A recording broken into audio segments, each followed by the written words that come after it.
Now, Special Heroes Ireland is a voluntary organisation that was set up in 2015 to support families who have children with a disability. The organisation aims to look after the whole family, including siblings, so they created the Sibling Club.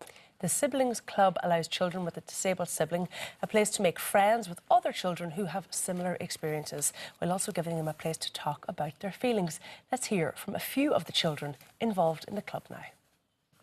Well, at Siblings Club, we meet children who also have siblings who have special needs, and we play games and we do art. We talk about our siblings. The siblings workshops are very helpful for dealing with this difficulty. Now, to tell us more of what it's like growing up with a sibling that has a disability, we're joined now by Paula Jennings, CEO of Special Heroes Ireland, and Rosemary Ward, who has two siblings with a disability. She's also joined by her mother, Anne-Marie. Good morning to you all. Good morning. Good morning. Should we start with the hero? Yes. Or heroine, the person in the middle. Good morning, Rosemary. How are you? Good. Grant, it's okay, don't bite, honestly. I think you faced a lot more difficulties now in your life than talking to the two of us. I suppose the question is, what is it like growing up with somebody, with brothers and sisters who have, serious medical problems? It's a little bit hard because they had to be away at the hospital for a long time. Long periods. Your mum was saying that sometimes it goes to months. Yeah. So does that make you the woman in charge of the house when she's not around, when she's in the hospital with them? I don't know. You give a good hand, though, don't you? You help out at home as much as you can, even when your brother and sister are at home when they're not in hospital, don't you? Tell us what you do for them. I help with their pegs, and I help put on the CPAP on Owen. Now, I think we should get we must talk to your mum. The brother, Owen and Annie May, isn't it? Yeah. And they have rather unusual conditions, which are not fully diagnosed as yet, but essentially neither of them can swallow. Yeah, they can eat solids, but they can't take drinks. So what happens is they have an aspiration, and then they end up going into hospital. So it was kind of from birth with Owen, and the same with Annie May. So both are peg fed? So both are peg fed at the moment. So when you say going into hospital, Anne-Marie, it's not just sort of going in overnight, is it, or going in for 48 hours? And it's not just the hospital round the corner either for you guys? No, it's Dublin or Temple Street. And both of them, both of them it can be a couple of days, it could be a couple of weeks. You never know with them how long they're going to be. And you've had a 4 and a 6 months. I had a 4 with Annie May, and I had a 6 months with Owen. And you're coming from Athenry. Yeah. And at home there are 3 other children as well. Yeah.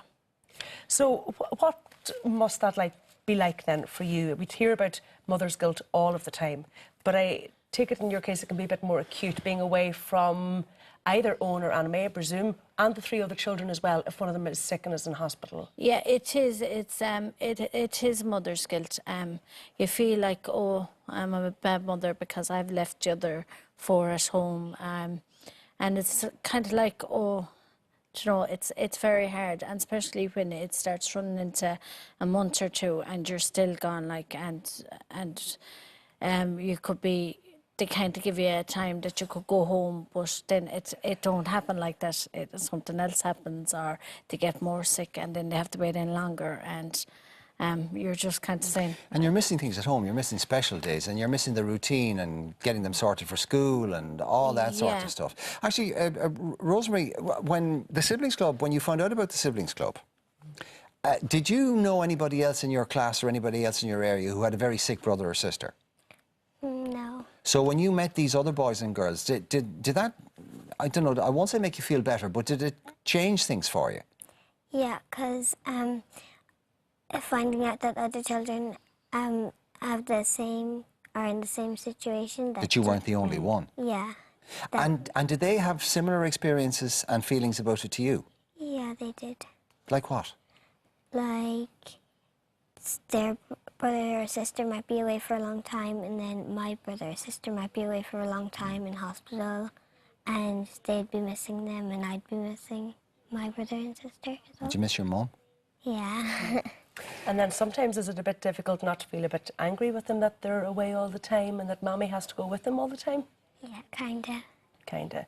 That's part of the reason, Paul, I take it, that this organisation was set up. It was set up by people who had children with special needs and a disability, who did feel that guilt and had that concern about their other children being at home, feeling maybe alone, isolated, resenting what was happening in the house. Exactly. There was a grey area there that two of my colleagues had, you know, identified, and they have children with special needs themselves. So they thought to themselves, you know, this is something that needs to be worked on. So we decided to set up Special Heroes, and we work with the family in terms of a holistic model.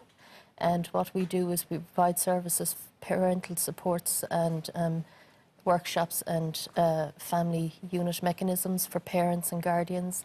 And then we work with the children themselves with the disability or the chronic illness, depending on whatever the needs of the family are. And then we work again with the brothers and sisters of those children, where we provide workshops for them. And we've also branched out as well recently, because we feel that, you know, every child should be able to avail of a siblings club. So we're doing professional training as well, in the sense that we're training people in how to set up a siblings club in an Irish context in their own local communities, for service providers, for parents, for anybody that, you know, feels a need that children would benefit from this. What are the particular, what are the particular pressures, I suppose, that children who have a sibling with disability face? You see, there's a lot of concerns. They have a lot of issues and concerns, and really what they need is a lot of peer support, and they learn from each other. So what our Siblings Club offers them, obviously, is a space for fun to start with, recreational activities, and then there's an educational side to it as well, and a social support side to it, in terms of that there's peer support from one another, and then they get to interact with other children who are in similar positions to themselves. And we also work with children in terms of building resilience and developing their coping skills, strategies, and, you know, their communication skills. So it was a very interesting point that you'd made when I spoke to you a little earlier about the perfect child syndrome. Exactly. Tell us a bit more about that. A lot of children feel, especially older children, feel that when one child or two children in the family is sick, that they don't want to put extra pressures on the family, so therefore they try to be as perfect as possible, but then themselves are covering up their own individual issues. A lot of unresolved feelings.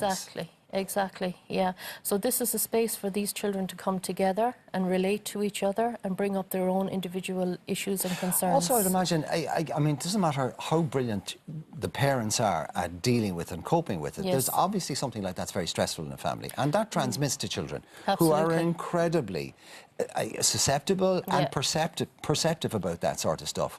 So it may appear as if everything is being handled properly, but I mean, at that age, it's all, they're dealing with it, it's all internalised, it's all buried and unresolved. And at some stage or another, if you don't know the signs, it can erupt in very difficult ways. You see, there's a lot of research, clinical research in the field, and what a lot of the outcomes are is that a lot of the siblings have parallel feelings to their own parents. They also have unique individual issues themselves in relation to their own issues and concerns. As I said, a lot of times they would have conflicting emotions, whereas sometimes through no fault of the parent themselves, they would focus a lot of attention on the child with the illness or disability, and that child in the family might feel left out, and there could be a little bit of resentment there. So while they love their brother and sister, which of course they can't voice because their brother and sister are sick, and that wouldn't be right. Exactly. Have you noticed a difference, Anne-Marie, for Rosemary and for the other children having joined this club? Yes, I do. They kind of wait to go back into it, and they're constant telling us about all the activities they did and the talk and all of this, and they just cannot wait to go back in on the day that they're going back in to do their next siblings club. I highly recommend it as a parent with two special needs children. I highly recommend siblings club for them. As do you, Rosemary, isn't that right? Yeah. It's a great place. We know Anna May has an operation actually this afternoon, doesn't Yeah, she? she So does, yeah. She's... They're saying hello to her and sending her love. Do you want to say hello to them all? Hi. They might be watching you at home. Thank you very much for coming in today and for much. sharing your story with us. Thank you. We're going to take a break now. Join us for more Ireland AM very shortly.